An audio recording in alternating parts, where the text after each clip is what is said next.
इनके मन में रामपाल के द्वारा कंफ्यूजन क्रिएट किया गया है कि गुरु नानक साहब के गुरु कौन हैं। चुप रहना भाई, बंद करना, तेरा बकवास बंद कर अभी। ये लिखा हुआ मिलता है नानक को एक संत के दर्शन हुए, वो कबीर थे।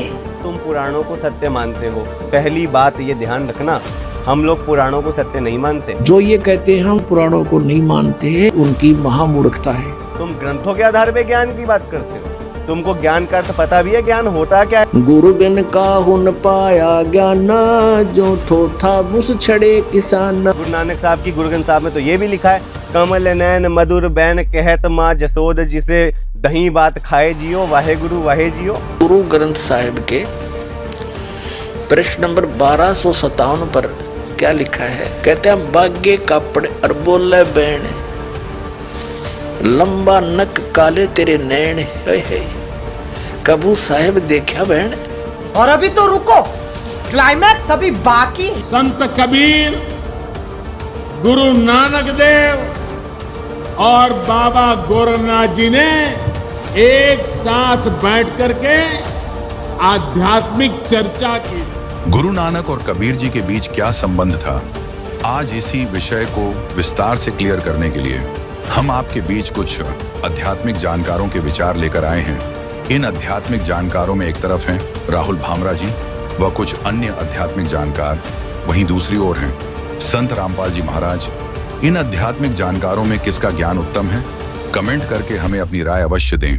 अगर इस चैनल पर आप पहली बार आए हैं तो फटाफट से वीडियो को लाइक और चैनल को सब्सक्राइब जरूर कर दें। तो चलिए वीडियो शुरू करते हैं। ये वीडियो जो है ये तुम लोगों के लिए और उन सभी लोगों के लिए जिनके मन में रामपाल के द्वारा कंफ्यूजन क्रिएट किया गया है कि गुरु नानक साहब के गुरु कौन हैं और कबीर वेदों में लिखा है कि नहीं लिखा है और क्या है जो इन्होंने भ्रम फैला रखा, उसके खंडन के लिए वीडियो है।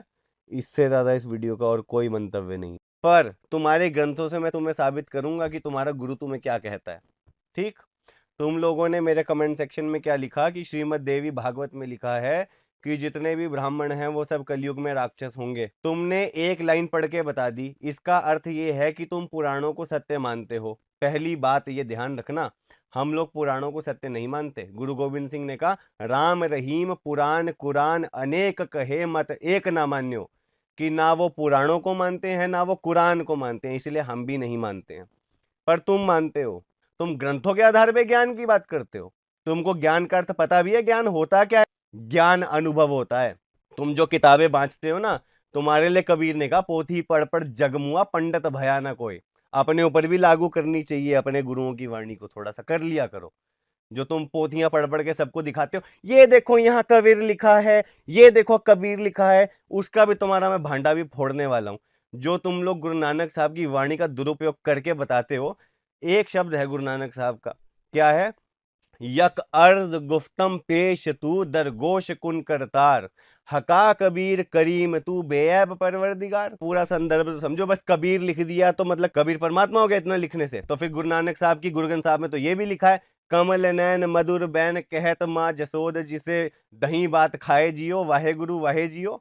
तो ये तो कृष्ण का महिमा मंडन हो रहा, तो कृष्ण को क्यों नहीं भगवान मान लेते फिर तुम लोग? तुम कहते हो कि परमात्मा निराकार नहीं है, साकार है। हम तो कहते हैं साकार निराकार दोनों है। तुम ही हो गधे जो निराकार को शैतान बताए हुए हो। गुरु नानक साहब जो साकार रूप परमात्मा का बता रहे हैं, वो धानक रूप नहीं बता रहे हैं। वो कहते हैं, तेरे बंके लोयन दंत रसाला, सोने नक जिन लमड़े वाला, कंचन काया सोने की टाला। कि परमात्मा का रूप जो है, लंबे केश हैं, सुंदर नाक है, रसीले दांत हैं, कमल नयन हैं उसके। ये तो कृष्ण का स्वरूप है, कबीर का कहां से हो गया? और तुम्हारा गुरु तो एक नंबर का इतना झूठा है, जो प्राण संगली से वो पढ़ पढ़ के सबको बताता है ना कौन है असली गुरु गुरु नानक साहब का, तो वो बोलता है कबीर है। अभी तुम्हारी प्राण संगली से मैं खाल खींचता हूँ। तो ये मूर्ख हमको प्राण संगली से बताते हैं कि गुरु नानक जो थे वो कबीर के शिष्य थे। तो आओ हम प्राण संगली पढ़ के तुम्हें सुना दें। कहे कबीर चरण लाग कर कृपा कीजिए देवा। कि कबीर क्या कह रहा है? गुरु नानक के चरण लाग कर, चरण पकड़ कर कबीर गुरु नानक के कह रहा है, आगम अगाध विषम पद कहिए सो कित पाइये सेवा। कि हे गुरु नानक, हे पूर्ण गुरु, अगम अगाध का जो विषम पद है उसके बारे में मुझे बताओ कि किस विधि से वो मुझे मिलेगा। फिर कह रहे मुँहे समझाए कहे गुर पूरे, भिन्न भिन्न अर्थ दिखावे, जहा बिद परम अक्षय पद पाइए, से बिद मोहे बतावे। चलो ये काफी लंबी तुक है, तुम्हारा गुरु तुम्हें प्राण संगली पढ़ाता है, उसमें से पढ़ लेना, तुम्हारा मूर्ख बना रहा है वो बेवकूफ। आगे सुन लो, कह रहे हैं कबीर साहब कह रहे हैं चेला कहे सुने सतगुरु जी, दीजे शब्द विचारो। कि कबीर कह रहा है कि मैं आपका चेला हूं गुरु नानक साहब को, कि मैं चेला कबीर कह रहा है कि मुझे शब्द दीजिए, शब्द विचारो, कि मुझे शब्द का ज्ञान दो। फिर नानक कह रहे हैं नानक कहे सुनो कबीर जी, शिक्षा एक हमारी, मन तन वचन जियो करे एका, सुन लगा वो तारी। ये गुरु नानक साहब कबीर को उपदेश दे रहे हैं। पर तुम गधे हो, तुम्हारा गुरु महामूर्ख है और तुम्हारा ब्रेन वॉश करता है, इसलिए पूरी लाइन तुमको पढ़ाता नहीं, इसलिए आखिरी भी तुक मैं बताऊंगा ताकि तुमको मैन्युपुलेट जो वो करता है तुम करोगे। मेरे को पता है तुम कह दोगे कि ये ग्रंथ में इतना बात लिखी है, आगे कुछ और था। अभी रुक जाओ, आगे कबीर खुद कह रहे हैं कबीर धन्य धन्य गुरु नानक, जोगी सतगुरु परम उदारा, निर्मल पद दिखरायो मोको, रमता राम अपारा। कबीर कह रहे कि धन्य धन्य गुरु नानक जो मेरे सतगुरु हैं। ठीक, अब तुम्हारा एक गुरुबाणी में लिखा है धानक रूप रहा करतार, तो आओ तुम्हारे इस शब्द का भी आज जरा हम कर ही डालें विमोचन अच्छे से। तो गुरु नानक साहब का ये श्री राग महला पहला घर चौथा, ये शब्द है गुरु ग्रंथ साहब में। ठीक है, एक स्वान दोए सुआन नाल पलके, भौंके सदा प्याल, कि एक कुत्ता भौंकता है तो दूसरा भी भौंकने उसके साथ लग जाता है ना। सुबह शाम वो ये लोग काम करते हैं। फिर उसमें आगे लिख रहे हैं लास्ट में, मैं कीता ना जाता हराम खोर, हो क्या मुंह देखा दुष्ट चोर, नानक नीच कहे विचार, धानक रूप रहा करतार। यहाँ बात हो रही है शिकार की। यहाँ धानक का अर्थ है जो तीर और बाण चलाता, ना कि कबीर जो मंजे बुनने वाला जुलाहा था। यहाँ कोई जुलाहे की बात नहीं हो रही। आज के समय में ये जितने छोटे छोटे पंथ दिख पड़ते हैं, ये सब के सब कहीं ना कहीं से अपनी उपादान सामग्री कबीर से लेते हैं। भले वो उनकी जय ना बुलाते हों, उनका नाम ना लेते हों, लेकिन उनके जो मूल गुरु हैं वो सीधे कबीर से अपने आप को जोड़ते हैं। सिखों का जो ग्रंथ है उसका नाम है गुरु ग्रंथ साहिब। उनके जो पहले गुरु हुए उनका नाम है गुरु नानक। जब कबीर साहब लगभग 100 बरस के थे तो नानक युवा थे, और ये लिखा हुआ मिलता है कि पंजाब की तरफ नानक को एक संत के दर्शन हुए और उन संत के वचनों ने उनको अंदर तक बदल दिया।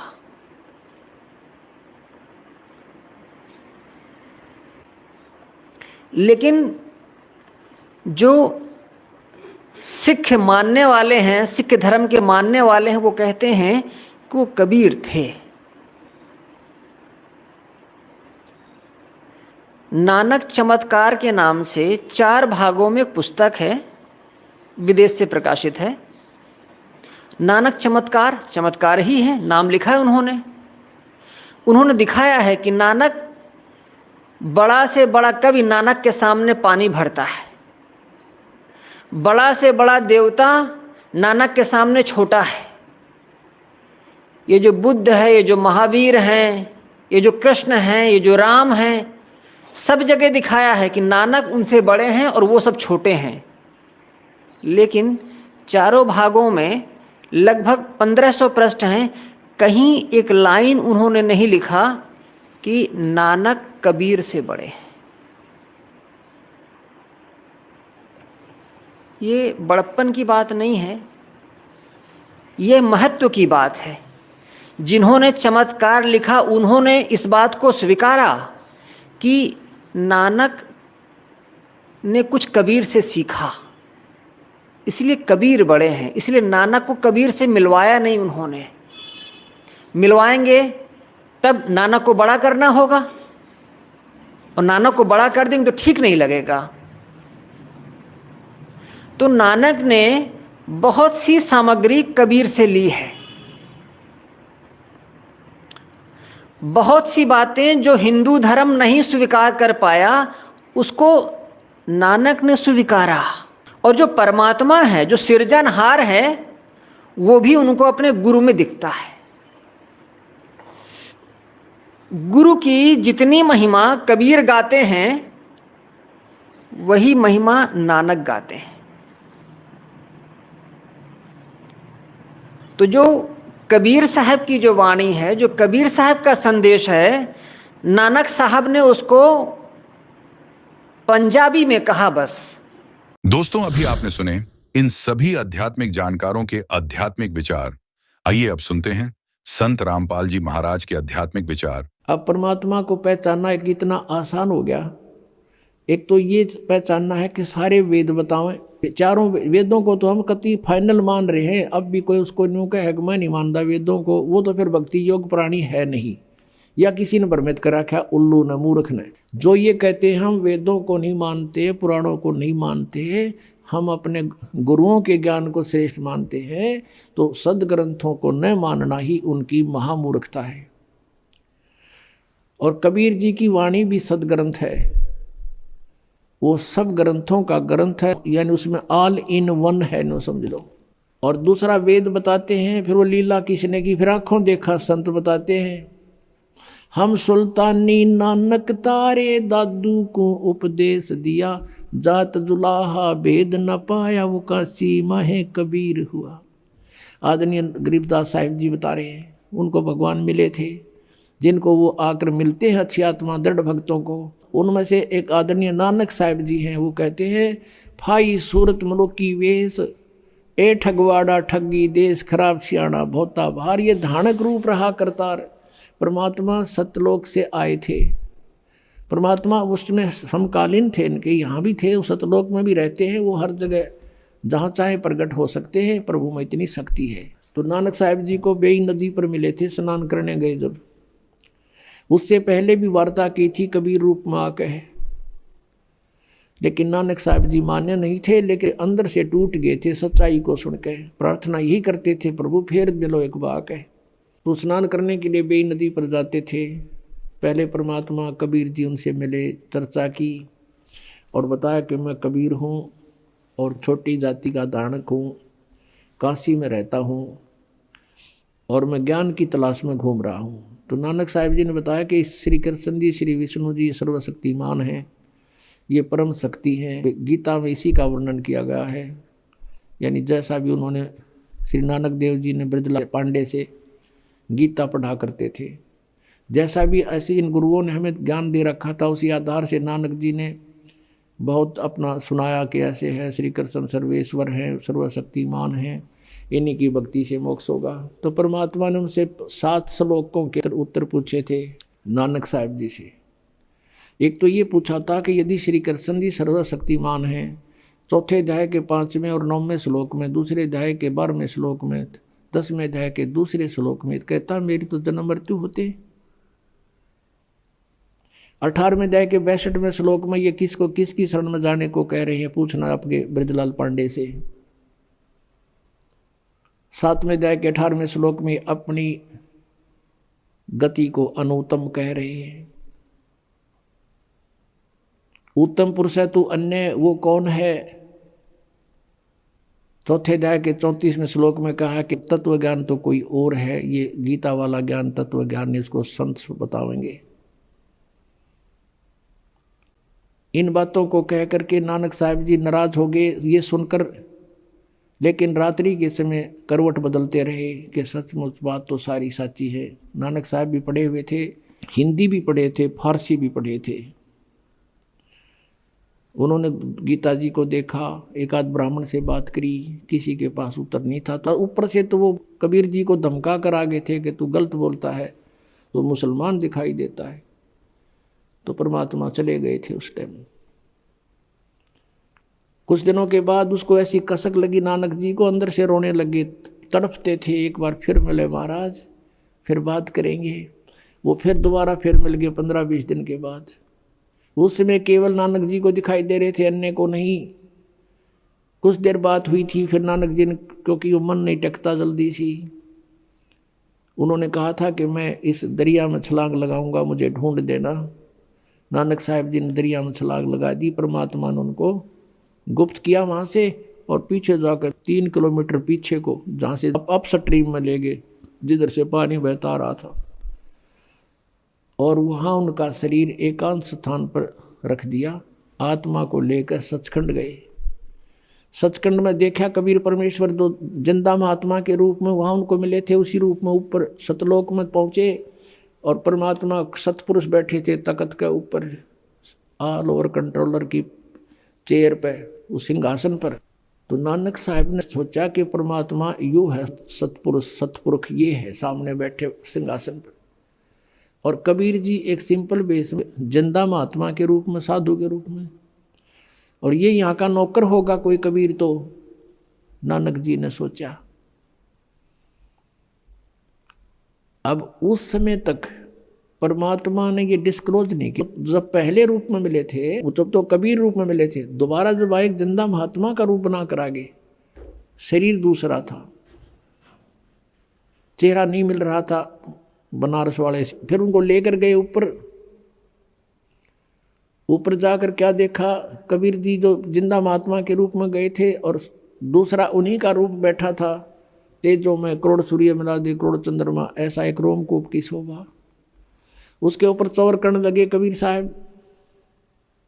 नानक जी ने पक्का हो गया कि सतपुरुष अकाल पुरुष तो यूँ है, ये बैठा तख्त पर जेड़ा, ये नीचे से ये बाबा जी महात्मा, ये इनका नौकर है। इतने में क्या हुआ, वो तेजों में शरीर वहाँ से उठा अपने सिंहासन से, और कबीर जी नीचे से जिंदा महात्मा वाले रूप में गए थे, वो विराजमान हो गए। उस समय उस परमात्मा का वो रूप जो बना, जब सिंहासन पर विराजमान हुए, जो अकाल मूर्त तेजों में शरीर वाला था, वो चवर करने लगा। उस कबीर परमेश्वर जिंदा वाले बाबा वाले महात्मा वाले स्वरूप के ऊपर चवर करे नौकर की तरह। उस समय परमात्मा का जो स्वरूप बन गया वो कबीर जी वाला बन गया, जो धारणक रूप में, जो लाहे रूप में बनारस में थे और जो पहले नानक जी को मिले थे। और वो तेजों में शरीर जो था कबीर जी के जिंदा महात्मा वाले शरीर में समा गया। अलग कोई नहीं रहा, ओनली वन गॉड है, एक परमात्मा कबीर जी विद्यमान थे, बनारस वाले धानक, ऑल ओवर कंट्रोलर की तख्त पर, सिंहासन पर। अब नानक साहब से कहा कि जाए। तीसरा दिन हो गया। इस तरह परमात्मा ने सारे ब्रह्मांड दिखाए, ब्रह्मा विष्णु महेश दिखाए, उनकी रचना बताई, कैसे इनका जन्म हुआ। अब परमेश्वर ने कहा कि अब जाओ प्यारी आत्मा, अब उन भोली आत्माओं को समझाओ जो काल के जाल में फंसी पड़ी है। अब वहाँ जाकर के प्रत्येक आत्मा ये चाहती है मैं वापस ना जाऊँ उस गंदे लोक में। नानक जी ने प्रार्थना की, लेकिन परमात्मा ने कहा अब जाओ, आपकी आवश्यकता है वहाँ पर, मेरे गवाह बनोगे, लेकिन ऐसे नहीं मैं रख सकता, आपको ये भक्ति करनी पड़ेगी सतनाम की, और सतनाम बिना मोक्ष नहीं हो सकता। ये 2 अक्षर का नाम है, यानी पूरा ज्ञान उनके अंदर फीड कर दिया। अब उधर से नानक जी को मर्त जान करके डूब गया दरिया में, उसकी खोज शुरू होगी। नवाब ने भी खोज शुरू कर दी, गोताखोर लगा दिए, जाल डाल रहे हैं इधर जिधर डाउन स्ट्रीम में, और नानक जी उनका शरीर रखा 3-4 किलोमीटर अप स्ट्रीम में, जंगल में। तीसरे दिन वो आत्मा वापस भेज दी भगवान ने उस शरीर में। नानक जी वहाँ से उठकर सुबह सुबह फिर उसी दरिया पर आकर खड़े हो गए जहाँ लोग स्नान करने जाते थे, और वो भी जाया करते थे। कहाँ तो हाहाकार मची हुई थी, और मर गया डूब गया, मर गया डूब गया। उधर क्या देखा, वो तो सामने खड़ा है, सारा शहर उमड़ गया देखने के लिए। तब नवाब की नौकरी त्याग दी और कहा कि अब सच्चे सरकार की नौकरी करेंगे। तो फिर वो इस खोज में परमात्मा ने कहा था कि मैं बनारस में हूँ, काशी में, और वहाँ आ जाना, सतनाम दूंगा, और सतनाम बिना मोक्ष नहीं, और वो काल का लोग। तो सतनाम प्राप्ति के लिए, और नानक जी ने वाहे गुरु कहा था कि वाहे गुरु। जब अकेले रह गए ना तख्त पे कबीर जी सतलोक में, और दूसरा रहा नहीं भगवान, जब ने कहा था वाहे गुरु, सही रास्ता दिखा दिया। और स्वयं भगवान वाहे गुरु, वो नीचे आ गया। नीचे आकर उसके मन में रट लगी कि वो ही गुरु मिला जो सतनाम दे। और ये 7 श्लोक जो परमात्मा ने प्रश्न किए थे नानक जी ने, ये 7 श्लोक उसने नोट कर लिए। जो भी कोई ब्राह्मण विद्वान मंडलेश्वर उनको मिला उनसे 7 श्लोक करते थे। बताइए 18वें अध्याय के 62वें श्लोक में यो गीता ज्ञानदाता किसकी शरण में जाने को कहता है। फिर वो करते फरड़ अपनी शरण में कहता है, अपने बारे में कहता है, छड़ दे गल। फिर वहाँ से चल पड़ते थे। वो न्यू पहचान करते जा रहे थे कि कौन से हैं वो भगवान। अयु ज्ञान जब स्वर में बोलेगा वो सही गुरु वही पाएंगे असली तक।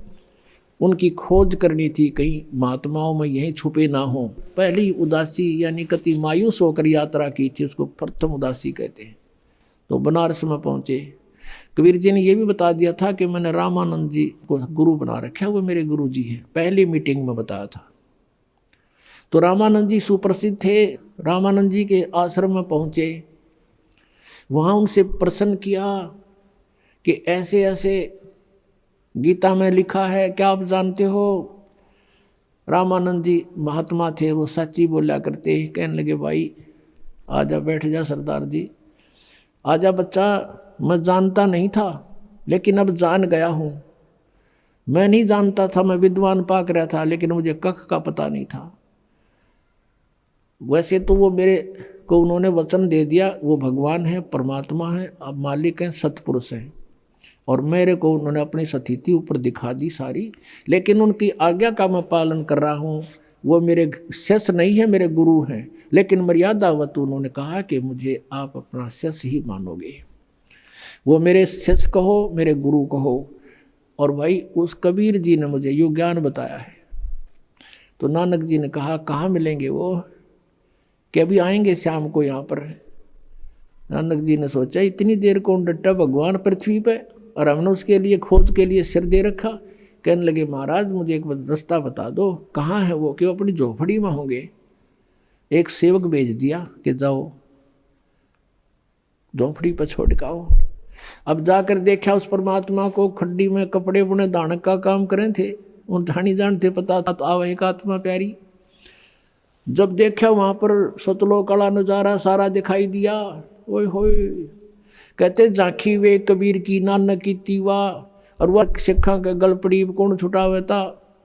अब जैसे कबीर जी का वहाँ देखा सतलोक में, ओए होए, फिर वहाँ बैठे दिखे, वाह हे गुरु। और कहते वहाँ एकदम इतनी उमंग में भर का आवाज़ लगाने लगे, फाई सूरत मुलो की वेश, ए ठगवाड़ा ठगी देश, खरा सियाणा बहुता बार। देखो ये धानक रूप रहा करतार, कि ये ठग है, हमें मूर्ख बना रहा है, बका रहा है। जैसे प्यार में क्या करें ठगे, और आँखों में पानी भर रखा। सारे जुलाए इकट्ठे हो गए वहाँ के। कहते हैं ये भगवान है, परमात्मा आए हैं, पूर्ण ब्रह्म है। अब कहते हैं घर का जोगी जोगड़ा, बाहर का जोगी सदे। वो दुल्हाई वहाँ के उसको एक आम सिंपल मैन मानते थे। वो क्या कहते हैं, ये देखो पंजाबी है, पंजाब तो आके पागल बन गया, इसने भगवान बतावे नीरू के बेटे ने। किससे का ना तसल्ली हुई। तो परमात्मा ने कहा प्यारी आत्मा अब इसने राज रख, थोड़े दिन गुप्त रखना, जिक्र ना करे ना तेरा भी दिल तोड़ देंगे ये। अपनी भक्ति करो और प्रचार करो इस ज्ञान का, और ज़्यादा डिक्लेयर ना करना, अभी इसको गुप्त रखना हमने कुछ दिन। तो कहने का भाव ये है कि जिनने महापुरुषों ने भगवान मिला और जिनको हम मानते हैं वो परमात्मा से मिले, और उन्होंने बताया है कि धानक रूप रहा करदार, हक्का कबीर करीम तू बे ए परवरदिगार। गुरु ग्रंथ साहिब के 721 पृष्ठ पर लिखा है कि एक अर्ज गुप्तम पेश तोदर कून करतार, हक्का कबीर करीम तू बे ए परवरदिगार। हक्का कबीर माने सत कबीर है। और ये 24 पृष्ठ पे लिखा है, भाई सूरत मुल्क की वेश, ए ठगवाड़ा ठगी देश, और खरा सियाणा बहुता भारी, धानक रूप रहा करता। अपने आत्माओं हमने भगवान को पहचानने में घनी देर ना लग गई वे। हम अज्ञान में कितने आंट रखे इन्होंने, लेकिन परमात्मा का ये तत्व ज्ञान ऐसा है। और ज्ञान सब ज्ञानड़ी, कबीर ज्ञान सो ज्ञान, जैसे गोला तोब का अब करता चले मैदान।